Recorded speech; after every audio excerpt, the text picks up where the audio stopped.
కోసమే తప్ప ఈ ప్రభుత్వం చేస్తున్నదేం లేదు. రేపు తప్పకుండా బీఆర్ఎస్ ప్రభుత్వం వస్తుంది. దాని మీద కూడా మేము విచారణ జరుపుతాం. ఎవరైనా తప్పులు చేస్తే రికవరీ కూడా పెడతాం. కానీ ఇవాళ రాష్ట్రంలో అందరూ కూడా బాధపడతా ఉన్నారు. ఇవాళ ఇంత ఒక అద్భుతమైన రాష్ట్రం, దిగ్విజయంగా దూసుకుపోతున్న రాష్ట్రాన్ని ఇవాళ కాంగ్రెస్ ప్రభుత్వం ఆగం చేసి పారేసింది. మంత్రులు, క్యాబినెట్ ప్రజల కష్టాలను పట్టించుకోవాల్సింది పోయి, ప్రజల గురించి ఆలోచించాల్సింది పోయి, తాము దంచుకోవడం మీదనే ఆలోచన చేస్తున్నారు. నిత్యం మంత్రుల మధ్య గొడవ.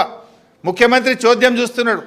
ముఖ్యమంత్రి గారు ఇవాళ ముఖ్యమంత్రి మీదనే డైరెక్ట్గా మంత్రులు ఆరోపణలు చేస్తూ ఉన్నారు. ఇదంతా కూడా ఇవాళ ప్రజలు బాధపడుతున్నటువంటి పరిస్థితి. అంటే పాలన గాడి తప్పింది, వ్యవస్థలు కుప్పగూలిపోతూ ఉన్నాయి, రాష్ట్రంలో అరాచకత్వం ఇవాళ నెలకొన్నటువంటి పరిస్థితి ఉంది.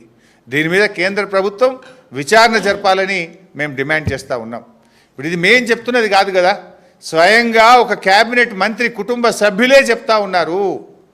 తుపాకీ ముఖ్యమంత్రే ఇచ్చిండు అని చెప్తున్నారు, గన్ను పెట్టి వాటాల కోసం వసూలు చేసిండ్రు అని చెప్తున్నారు, ఫైళ్ళు ఆపిన్రు తమ్ముళ్ళ కోసము అని చెప్తా ఉన్నారు, టెండర్లు వేయొద్దని హుకుం జారీ చేసిండ్రు అని చెప్తా ఉన్నారు.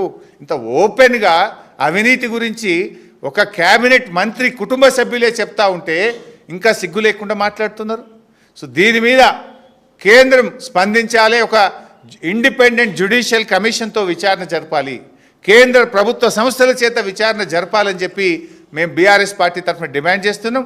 దీని మీద అన్ని ఏజెన్సీలకు మరి లీగల్ ఎక్స్పర్ట్స్తో కూడా మాట్లాడుతున్నాం. లీగల్గా ఏ రకమైనటువంటి ముందుకు పోవాలి, ఏ ఏజెన్సీలకు దీని మీద ఫిర్యాదు చేయాలనే అంశం మీద బీఆర్ఎస్ లీగల్ సెల్ ఇప్పటికే పనిచేస్తూ ఉంది.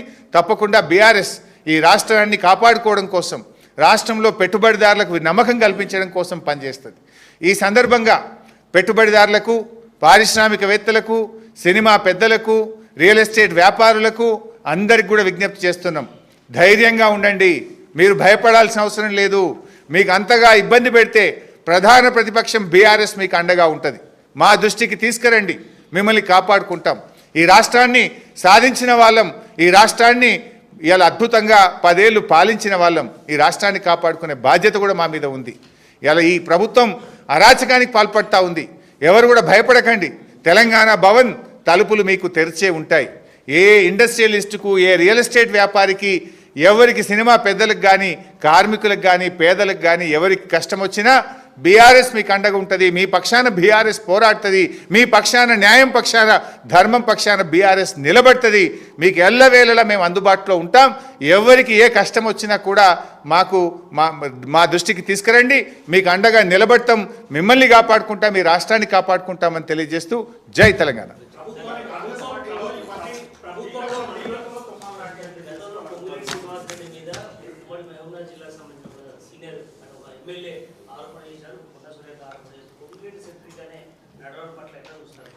ఎవరు సెంట్రిక్ అనేది మాకు అనవసరం. అందరూ సెంట్రిక్ అయిన ఇప్పుడు మీరు ఏ మంత్రి కొట్లాడుకోలేదే. మీకు పేర్లు నేను చెప్పి వాటికి నా నోరు ఎందుకు ఖరాబ్ చేసుకోవాలి. కానీ కొట్లాడని మంత్రులు ఎవరు? నిన్నటికి నిన్న దేవాదాయ శాఖ నుంచి టెండర్లు పిలిచారు, టెండర్ ఫైనల్ అయింది. దాన్ని రద్దు చేసి దేవాదాయ శాఖ నుంచి R&B శాఖకి ఎందుకు ట్రాన్స్ఫర్ జరిగింది? టెండర్లు దక్కించుకోవడం కోసమే కదా. ఓపెన్గా వాళ్ళే చెప్తున్నారు కదా. ఇలా కమిషన్ల కోసం ఒక మంత్రి గారికి ఎక్కువ బిల్లులు, కంపెనీకి బిల్లులు ఎక్కువ చెల్లించారు, మా డిపార్ట్మెంట్లకు బిల్లులు వస్తలేవు అంటే దేనికోసం? బిల్లుల పంపిణీలో పంచాయతీలు, కమిషన్లలో పంచాయతీ, వాటాల్లో పంచాయతీ, ఇలా భూ కబ్జాల్లో పంచాయతీ, ఇవన్నీ స్పష్టంగా కనబడతా ఉన్నాయి. పరిపాలన గాలికి వదిలేసినారు.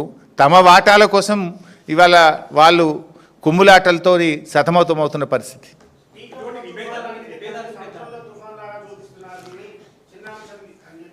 చిన్నదా పెద్దదా మేం చెప్పలేదు, రాష్ట్ర ప్రజలందరూ చూస్తున్నారు. చెప్పింది ఎవరు? స్వయంగా క్యాబినెట్ మంత్రి గారి కుటుంబ సభ్యులే చెప్తున్నారు. ఇప్పుడు మా వాళ్ళు ఎక్కడన్నా చిన్నగా ఒక సోషల్ మీడియాలో పోస్టింగ్ను రీట్వీట్ చేస్తేనే రాత్రికి రాత్రి అరెస్ట్ చేస్తున్నారు కదా, రీట్వీట్ చేస్తేనే. మరి ఇక్కడ ఇంత ఓపెన్గా టెండర్లు వేయొద్దని బెదిరిస్తుంటే, తుపాకులు పట్టుకొని తిరుగుతుంటే ఇవి కనబడతలేవా డీజీపీకి? ఆ డీజీపీ ఏదో మొన్న మాట్లాడింది కదా, ఏది పింక్ బుక్ లేదు, రెడ్ బుక్ లేదు, అంత కాకి బుక్కే ఉందన్నాడు కదా. మరి ఆ కాకి బుక్లో ఇవి లేవా? ఆ కాకి బుక్లో శివధర్ రెడ్డికి ఇవి కనబడతలేవా? రూల్స్ అందరికీ ఒకటే ఉండయా శివధర్ రెడ్డి గారు? Thank you.